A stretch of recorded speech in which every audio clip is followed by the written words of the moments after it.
Another week is getting started right here on Locked On Blue Devils, and we've got questions from you that we want to answer. Today, we're talking both men's basketball and football. Mailbag Monday. It's going to be a lot of fun.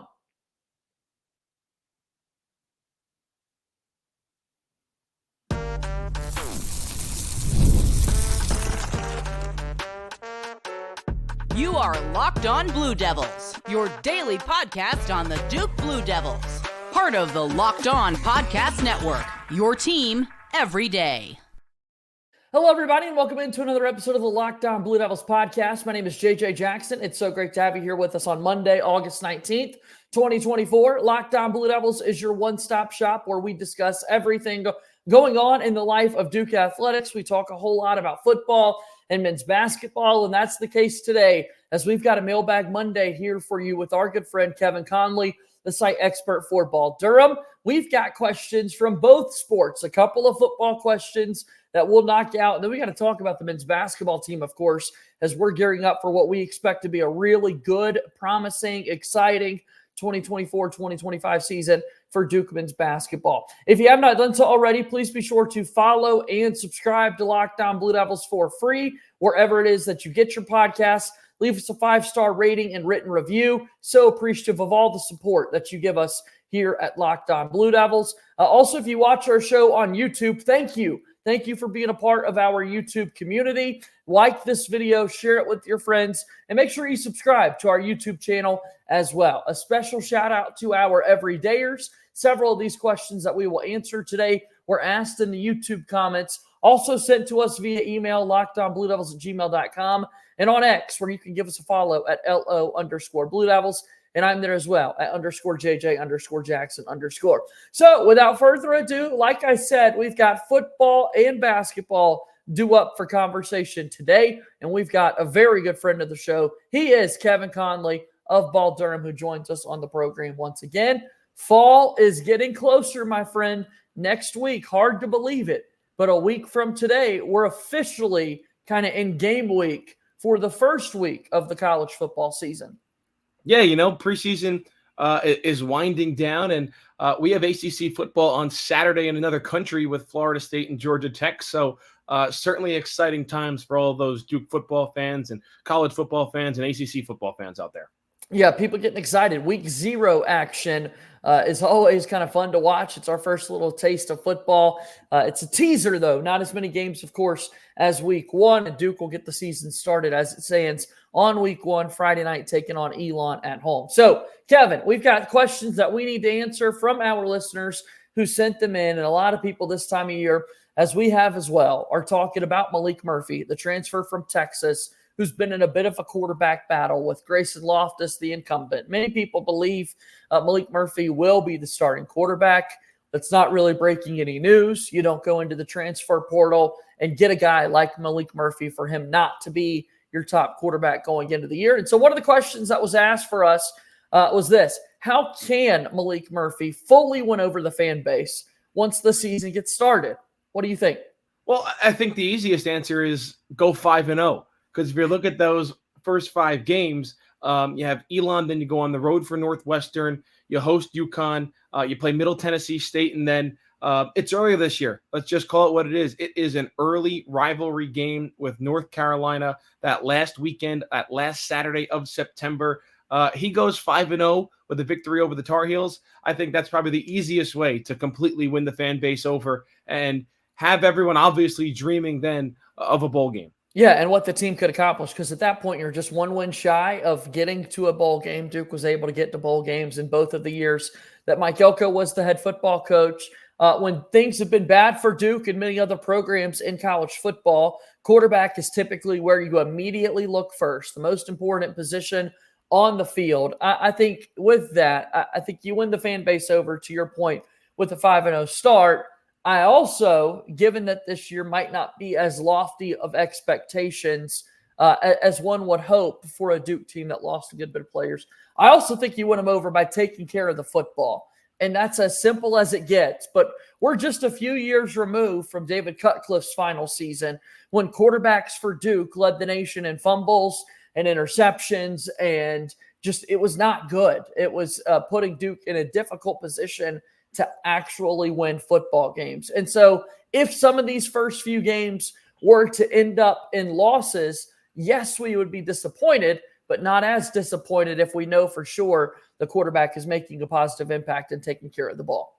And that's a good point, because if you remember, one of those seasons also included another heralded transfer quarterback and Chase Bryce, who came over from Clemson, and now Maalik Murphy coming over from Texas. And look at the quarterback room at Texas, and Quinn Ewers returning to school this year. Obviously, you have Arch Manning in the wings as well. So obviously Maalik Murphy realizing that he wants to play, and especially with the return of Quinn Ewers, that probably wasn't going to happen at Texas this year pending injury. And Ewers did get hurt last year. Murphy stepped in, won a couple of ball games for that team that eventually made the college football playoff. So, and let me say, yes, you go 5-0, you certainly win the fan base over. I wasn't saying that it's really my expectation that this team does start 5-0. I think obviously those first 4 games are pretty favorable, with the exception of the road trip to Northwestern and heading up to the Chicago area to play that game on a Friday night, which early in the season you would expect maybe a pretty good crowd for that game. But I do think 3-1 is in the realm of possibilities in the first 4 games. And then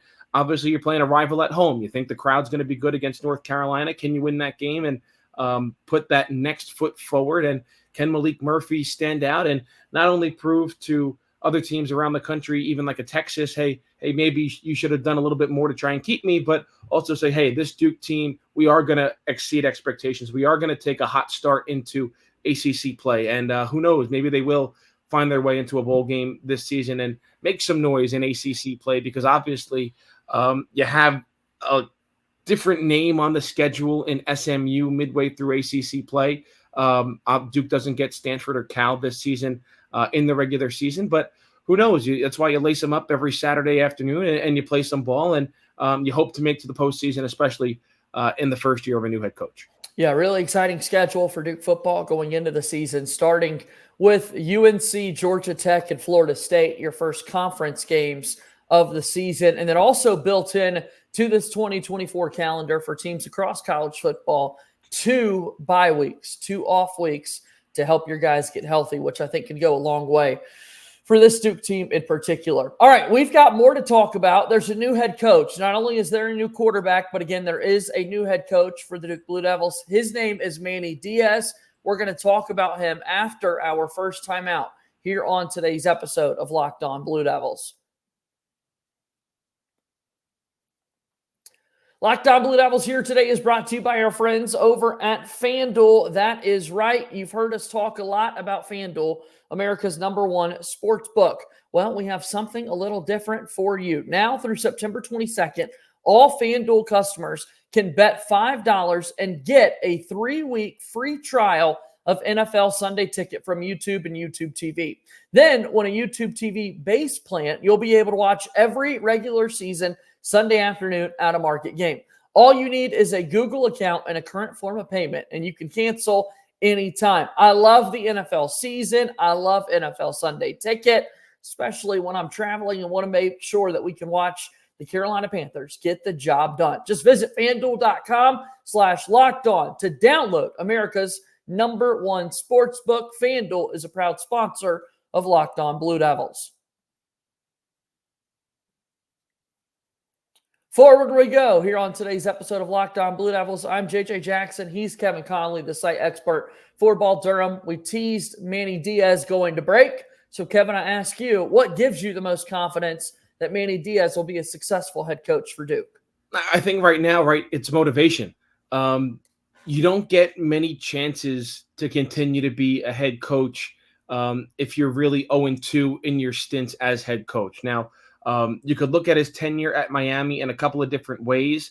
In that 3rd season, I believe Miami was inside the top 10 of the AP poll, and then really struggled down the stretch. I think they went 2-5 maybe in those last 7 games. But you look at overall, 21-15 record in those couple of seasons, 0-2 in bowl games. But you look at it, you go to Penn State, you're a great defensive coordinator. That's not the question with Manny Diaz. He was a great defensive coordinator when he was the DC at Miami. He was a great defensive coordinator at Penn State. The question is, can he be a successful head coach? And if he's not here at Duke, you're probably not going to get that third opportunity somewhere. You're going to be known as that really great defensive coordinator who just couldn't make the transition to being a head coach. And if you listen to Manny Diaz speak, he certainly sounds like a motivator. He seems like a good head coach, and he seems motivated, and he knows that he might not have another opportunity to be a head coach if it doesn't work out here at Duke. So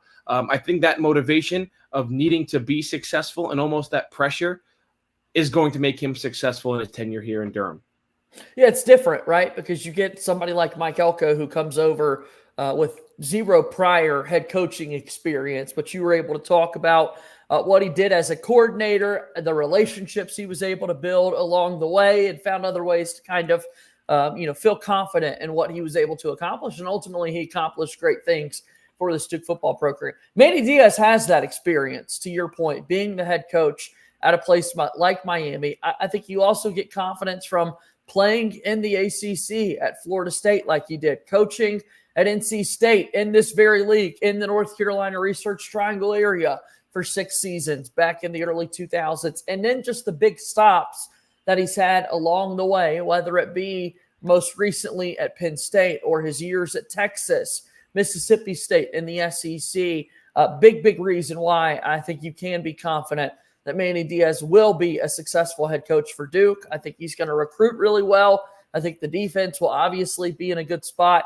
And if you're landing quarterbacks like Maalik Murphy out of the transfer portal, look, I think that offense is going to be in a great place as well. So I've got plenty of reasons, Kevin, for Manny Diaz to be the successful head coach. I do agree with you there, especially offensively in this first season when you kind of got that big three of Murphy, Moore, and Moore. With Maalik Murphy in the backfield, Maalik Murphy as the quarterback, more in the backfield, and then obviously Jordan Moore outside as the wide receiver.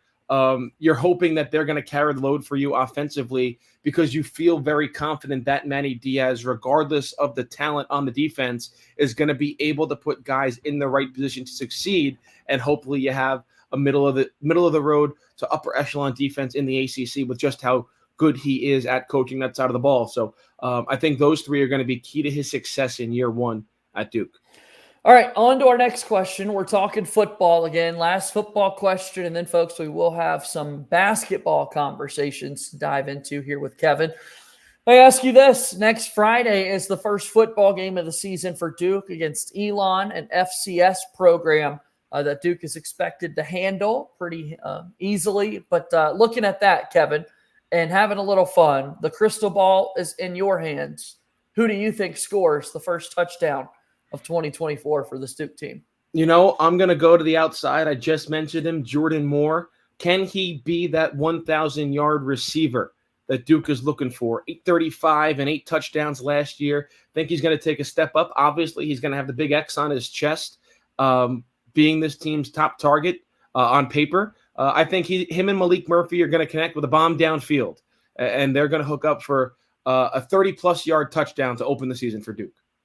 I love that because I think Jordan Moore has incredible speed on the outside, has displayed an ability to be this amazing playmaker since moving over from quarterback. I'm thinking about someone like Jaquez Moore out of the backfield, possibly as someone to score that first touch. And always qualify it, Kevin, right? Like if I were to say Maalik Murphy in this instance, he'd be the one holding the football as it crosses the end zone, right? I don't want to throw out Maalik Murphy and then on a passing touchdown to Jordan Moore, you feel like you get it. No, not going in that direction. So I think I'll jump on the Jomo train with you, man. I think it's going to end up that Jordan Moore is out there. I mean, and the fact that he's been able to, again, turn himself into one of the top wide receivers in the conference. He's getting recognition for what he can do this season from the awards that are put out there by college football people, and reminding folks that he was recruited as a quarterback and started his college career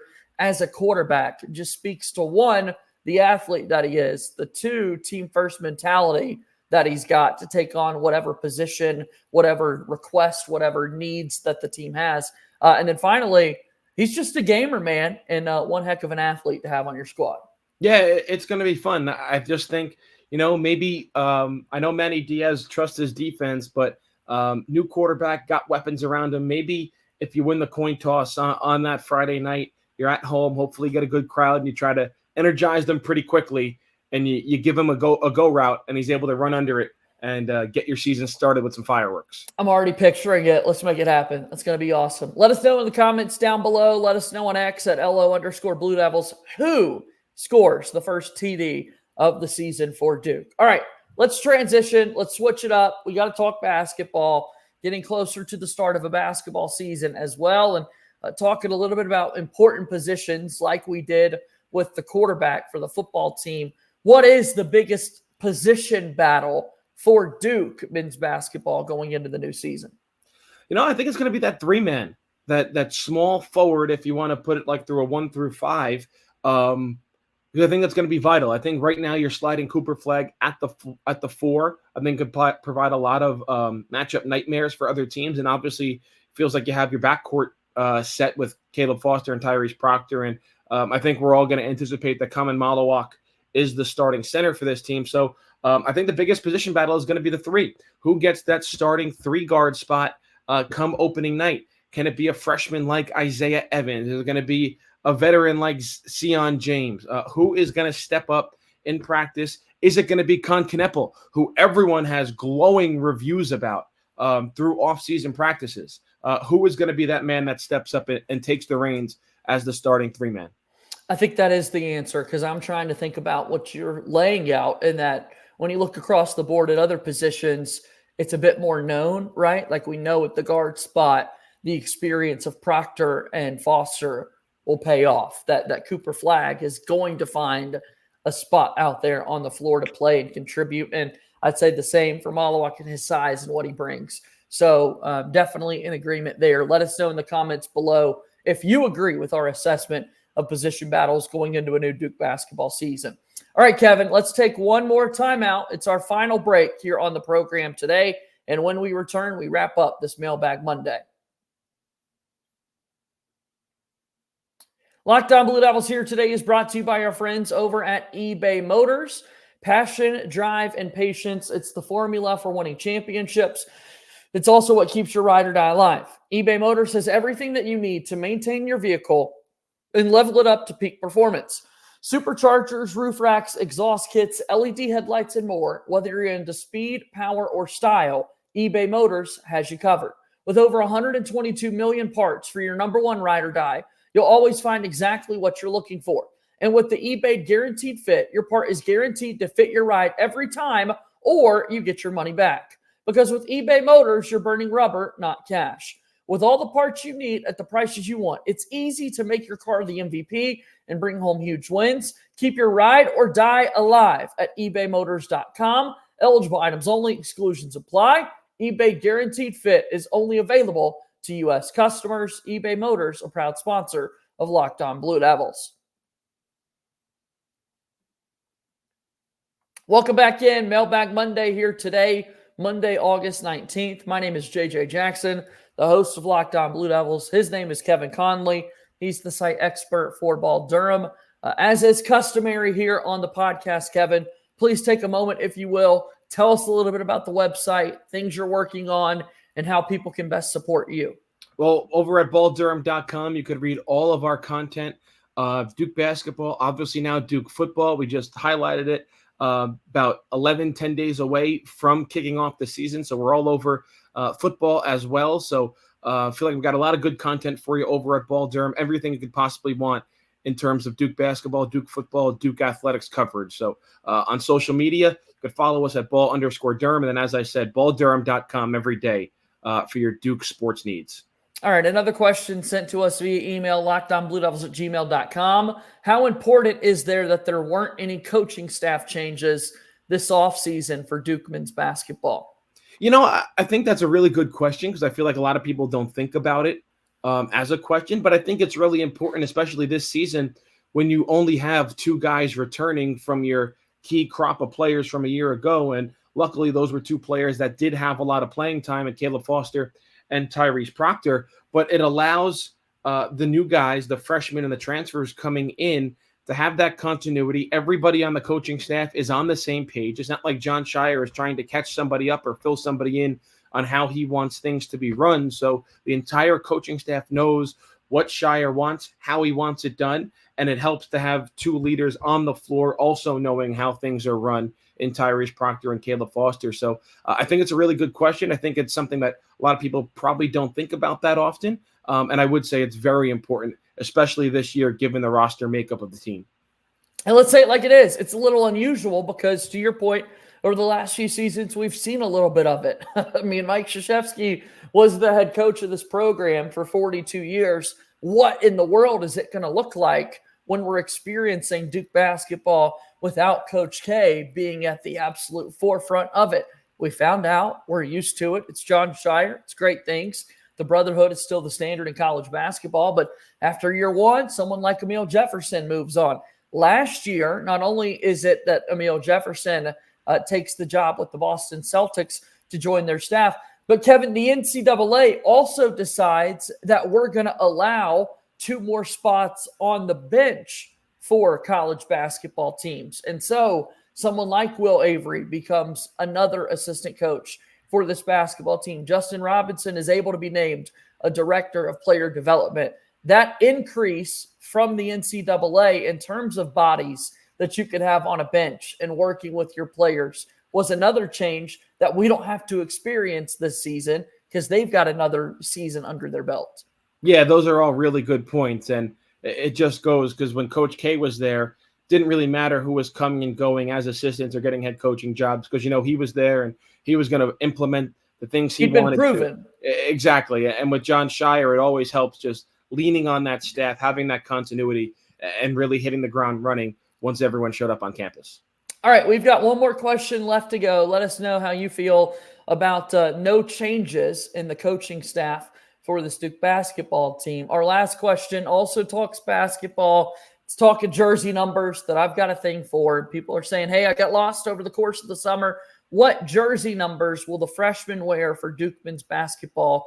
And which pairing do you like the most? Is there a player and number, Kevin, that you think kind of fits well with what you were envisioning? What do you think? And kind of give us a rundown of these jersey numbers. It's kind of interesting. So we'll run down the freshman jersey numbers. Cooper Flagg's wearing 2. Isaiah Evans is wearing 3. 3 numbers that we haven't really seen in use a lot for this Duke basketball team, maybe if ever. Con Kneppel's wearing 7. Darren Harris is wearing 8. Kaman Malawak's wearing 9. And then the other big man, freshman center, Patton Ngaba, is wearing 21. I feel like I have to pick one of these numbers that hasn't really been in use for this Duke basketball team. And I'm going to rock with number 7 with Con Kneppel. I don't know. We haven't seen a 7 out there in a Duke basketball uniform. I mentioned the rave reviews Con got during offseason workouts. So I'm going to say I'm most excited to be seeing the number 7 out there on the floor in Cameron with Con Kneppel lighting things up from 3-point range. Yeah, I love it. I'll be honest, as a traditions guy, it's taken a while to get used to seeing this in college basketball, right? Because they held on for so long into your jersey numbers need to end in 5, right? And we're pretty much only going to 55 being the largest number that you would see. And it goes back to referees and how many fingers can you hold up to make out the jersey numbers at the scores table and that sort of thing. Never been an issue at the NBA. And so clearly it's not that big of a deal here. It's just a jersey number. We can figure it out and make it happen. I digress. Change is good. And here we are, Kevin. I just had to get that off my chest for a moment. I do love 7, though, for Con. I think that's an awesome number. 9 on a basketball jersey, going to take a little while for me to get used to there with Common. And something about a big fella, I would have pictured a little bit of a larger number for him. But I don't know, that Cooper Flagg and the 2, I'm giving every number at this point. I'm going to lock in Cooper Flagg at the 2, man. I think that's a really good look for him. Some of these high-profile one-and-done guys that we've had, I'm thinking of Zion and Kyrie Irving rocking the single-digit number 1, Paulo, that single-digit number 5. So how about Cooper Flagg joining in, and he's like, I'll just rock the number 2. I think you're going to see a lot of number 2 Duke jerseys popping up over the next couple of months and going even beyond in the future. And I think one generation will say, oh, it was a Nolan Smith, the Quinn Cook. But I think now a new generation of basketball fans and Duke fans are going to be wearing that number 2 for Cooper Flagg. And maybe they don't know the history of how storied that number 2 is in Duke basketball lore. Yeah, they're not walking around talking about Lou Aldang or Josh McRoberts in their days rocking the 2 for the Blue Devils, but Cooper Flagg's going to make it look good. What jersey numbers do you like for Duke men's basketball? We'll talk more about that in future mailbag episodes, I'm sure. Kevin, this is tremendous. One more time, if you will, as we exit, kind of give me a rundown of what's going on at your website. Yep, balldurham.com, everything on Duke basketball, Duke football. Like I said, balldurham.com to read all our stuff and follow us on social media at ball_Durham. Kevin, we'll talk to you very soon. Thanks for being here, man. Looking forward to chatting again. That's Kevin Connelly, the site expert from Ball Durham, joining us here on today's episode of Locked On Blue Devils. We're back at it again tomorrow with an all-new episode, talking more basketball, so stay tuned and be on the lookout for that. That'll do it for today's show. As always, go Duke. I'll talk to you tomorrow. My name is JJ Jackson. Thank you and good day.